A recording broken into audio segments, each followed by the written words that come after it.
Hey guys, welcome back to the channel and another episode of Will It Run? Essentially it's just me with outdoor power equipment that's currently not working and getting the engines back up and running again. So in this episode we have a Cub Cadet weed eater, weed whacker, string trimmer, whatever you guys like to call it. And it's a 4-stroke. As you can see, Cub Cadet model CC4105. Right there. I've never owned a 4-cycle string trimmer before. They've always been like Steel or Echo 2-cycle units. I know the smaller the engine, the more benefit you'll get out of a 2-stroke. But definitely interested to see. This guy was free, so if I learn, if I screw it up, not really much of a loss for me. But overall, it seems pretty clean. I need to go ahead, check the oil, check the gas, do maybe preliminary start. Feels like it's got good compression, but we'll see. So I'll get you guys on a stand and we'll get started. So first things first, we'll go ahead and check the oil level on this guy.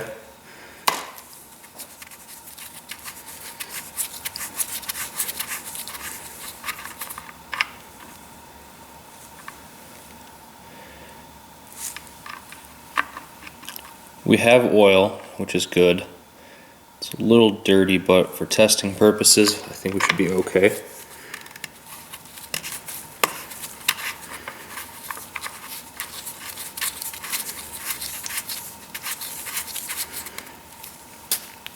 And then gas.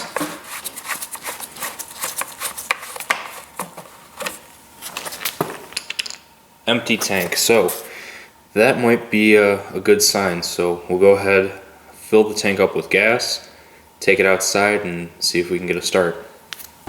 So we got fuel in, a little too much fuel. Primer bulb seems to be working, ignition set to on. Let's see what we can do here.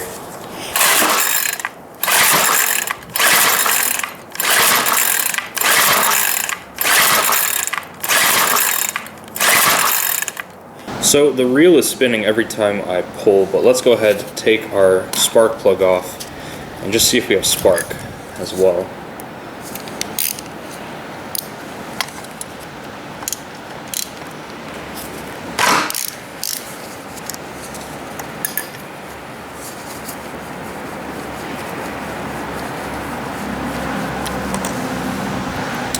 Ooh, we might need a new spark plug. There's a lot of carbon buildup on that guy.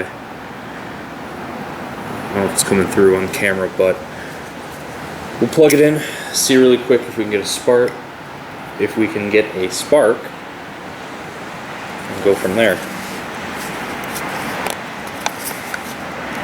So I don't know how well this will come on camera, but we do have spark, if you can see. Right in the middle of your screen right there.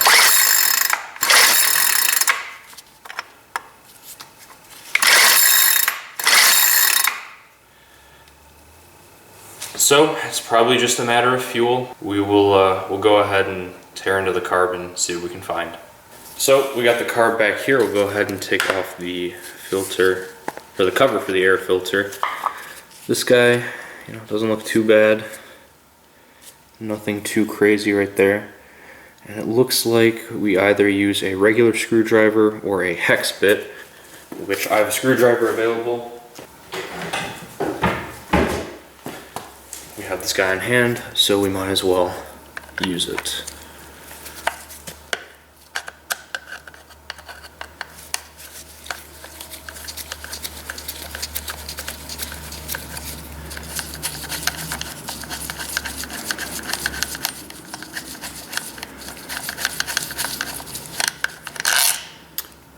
Well, that's definitely a longer screw than I anticipated. I was wondering when that guy was going to come out. We'll take care of the top one as well.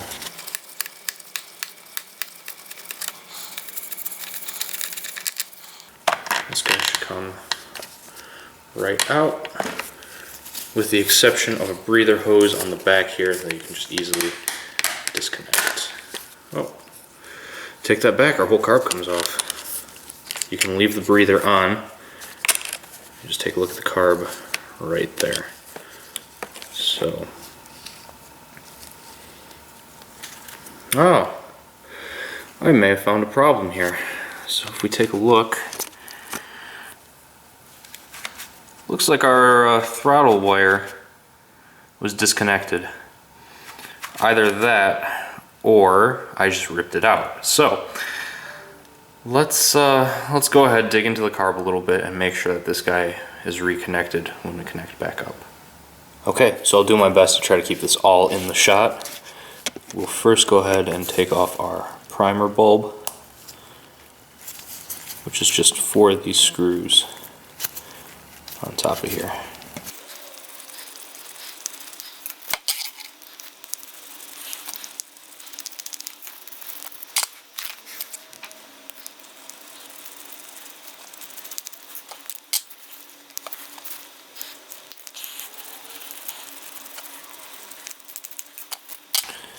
Now very gently we'll remove the primer bulb right there.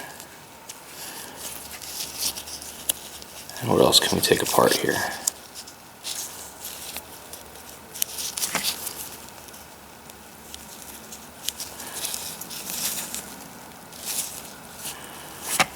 Looks like if we're careful enough, those screws went all the way through the body of the carburetor. We can start peeling back some of these layers and taking a look at some of the jets. So I will be very careful in doing this because I don't have spare gaskets, nor do I really want to wait for them to be shipped to me. So very delicately we'll take these guys off.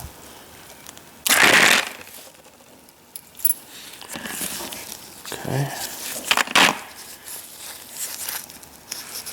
Have what looks to be diaphragm, yep.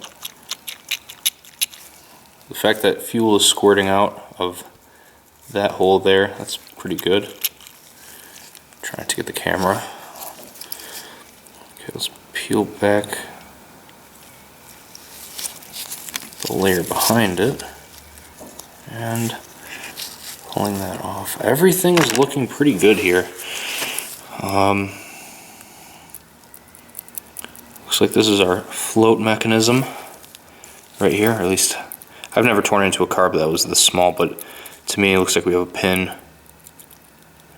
and we have our needle probably back here, and this is our float for our carb.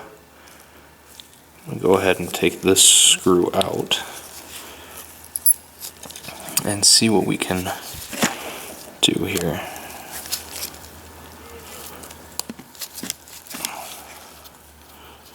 Okay, so that seems to release our float. If you guys can see that right there.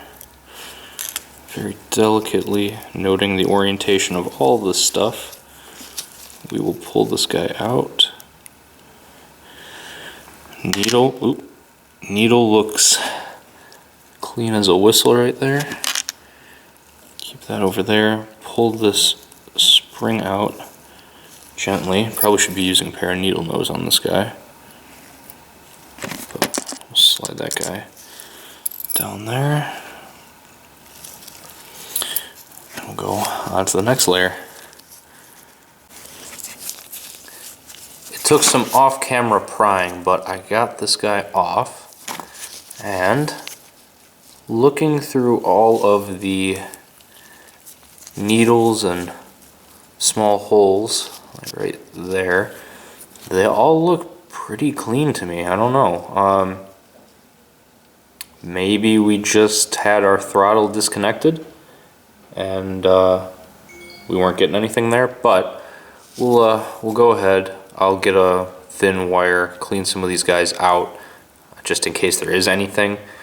We'll reassemble, which is just the reverse of disassembly, and then we'll figure out how this this throttle cable connects onto our carb. So stay tuned, we'll be right back. So with our carburetor nice and cleaned out, I'm gonna go ahead and reinstall it on here, but noting that we do have a broken end on our throttle cable, I'm gonna see if I can figure out a way to get this guy linked in here.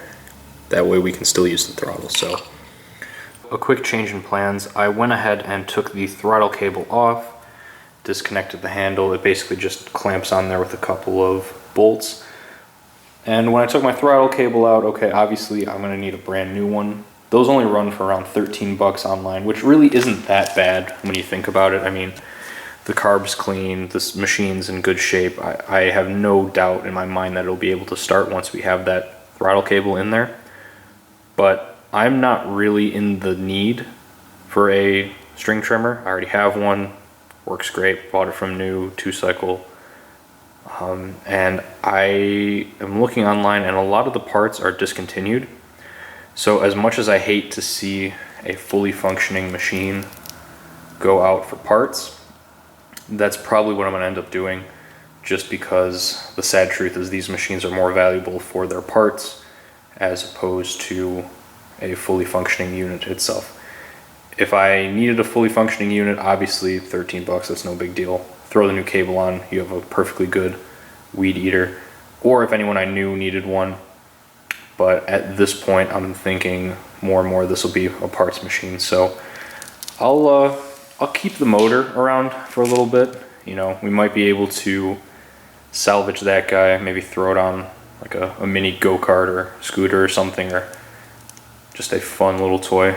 Who knows, maybe even a gas-powered skateboard. That might kill me, but it'd be fun to see nonetheless. So I hope this video helped. Obviously, not the overall goal that I was going for. I was looking to have a nice functioning guy able to sell in the spring, but overall happy with the learning process and going from there. So until next time, we'll see you in the next one. And on the string trimmer, we have our box of parts right here. Now, one thing that I learned is that whenever the machine is not worth fixing up and selling as a whole, it's usually valuable in parts. And case in point, the new throttle cable would have cost around 13, 15 bucks, which then if I would have sold it for 30, let's say, I'd be making 15 bucks, which it's not bad, but it's obviously not a lot. So by breaking it down, I was actually on eBay able to sell the air filter cover, like the housing, for 18 bucks. So right now I'm already doing better than I would have already anticipated if I would have fixed it up and sold it as a whole. And the actual recoil start right here, these are hard to find, and mine's in perfect working order, so they usually go for around 60 bucks or so new. Obviously, because mine's used and has all the stickers on it, I've discounted it severely, but that in and of itself as a part is worth more than probably what I'd be able to get for the machine if it were running. So as stupid as it sounds, breaking it down into parts sometimes has its benefit.